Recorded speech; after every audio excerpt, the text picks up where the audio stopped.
feeling the presence when you're making music, feeling the embodiment and being there. There's something quite special about that. That is, at least, if you ask me, irreplaceable in the digital realm. Hey, I hope we're good. So tape, what's all the fuss about? Let's run a couple beats for a couple different tape machines and see if we can get that rich analog warmth that everyone keeps banging on about.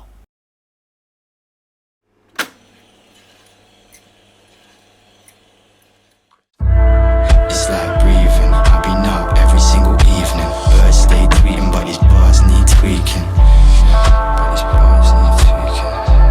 Try that again. It's like breathing, I've been up every single evening. Birds stay tweeting, but these bars need tweaking.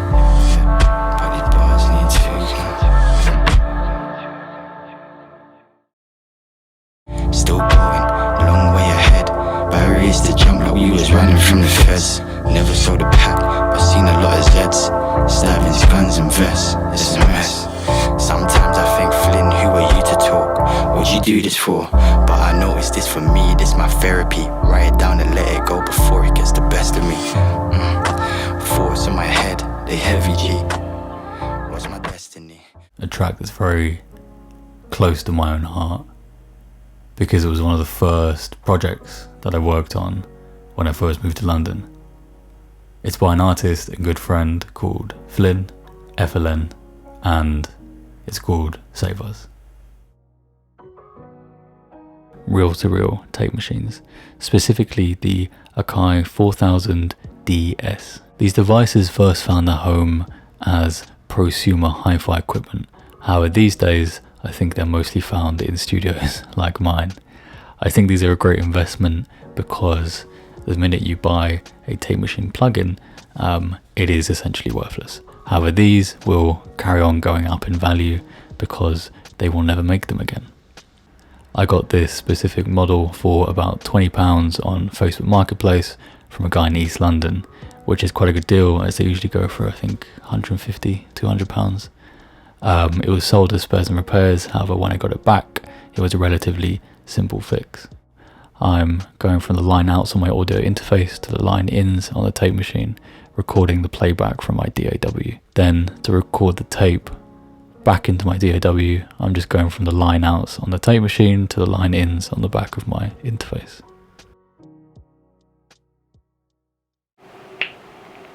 This is the sound of a micro cassette recorder. In this next section, we'll be talking about micro cassette tapes. I'm not really 100% sure what their first use or purpose was. I think maybe for note taking. Either way, they found a real home in ambient and sort of experimental music. This device specifically has a built-in microphone as well as a line-in mic and a headphone out and a variable speed adjuster, which makes it very good for that lo-fi crunch. Something to note about this device is that it is mono, so if you want that stereo goodness, you're going to need to buy perhaps a 4-track reel-to-reel or another tape machine capable of stereo playback.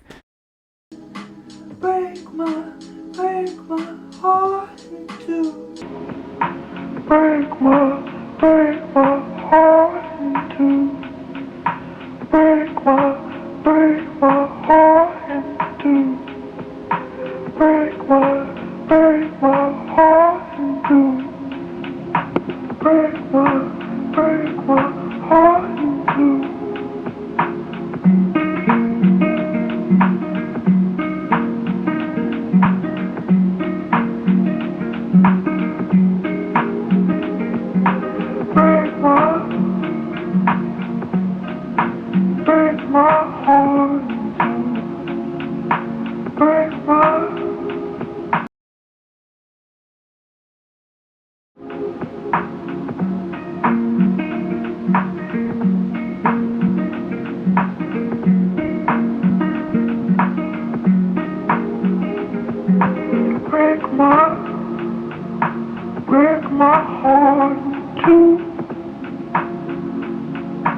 two pieces.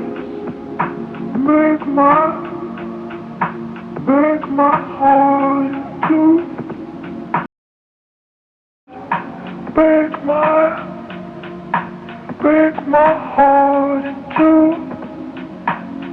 in two pieces. Break my. This next track is an unreleased demo from the very talented artist Manny Noir. It's also one of my favourite beats that I've ever made.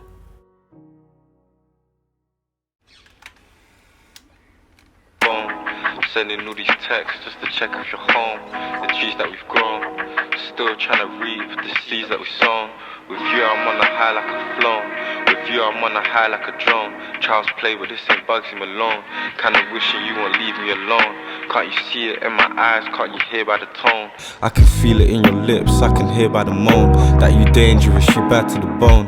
Yeah, you dangerous like the man them that just chill in my zone. Chill in my ends, chill on the roads. I'm never involved, they couldn't provoke. I knew from the time that we spoke, this isn't a joke. This realer than that. This realer than that.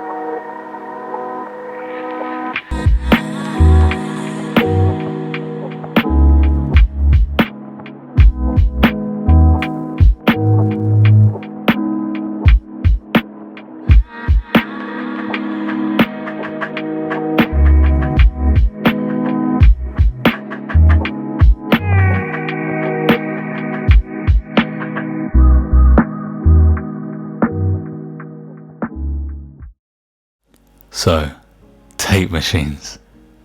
Expensive, hard to maintain, and a massive pain in the ass to use. But is it worth it? I think unfortunately, like most things in life, it kind of depends. In my workflow, there's room for something like this. When I'm doing a properly professional mix for a client, I don't send things through tape.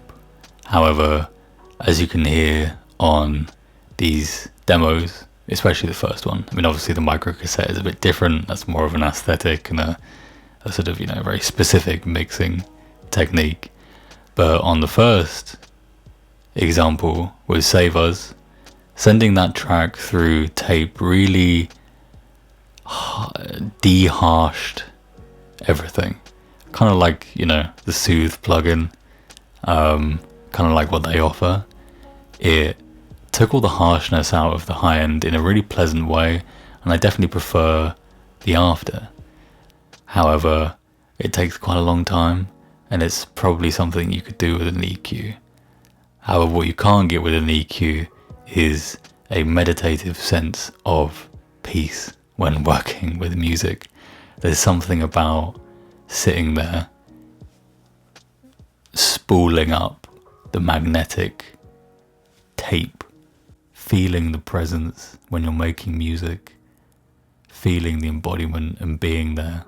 There's something quite special about that. That is, at least, if you ask me, irreplaceable in the digital realm. That being said, you don't need a reel-to-reel tape machine to make music. All you need is a laptop. So just remember that. Most of the time, if I'm mixing for a client professionally, I've got a laptop and a pair of speakers, and that's it. Maybe some headphones.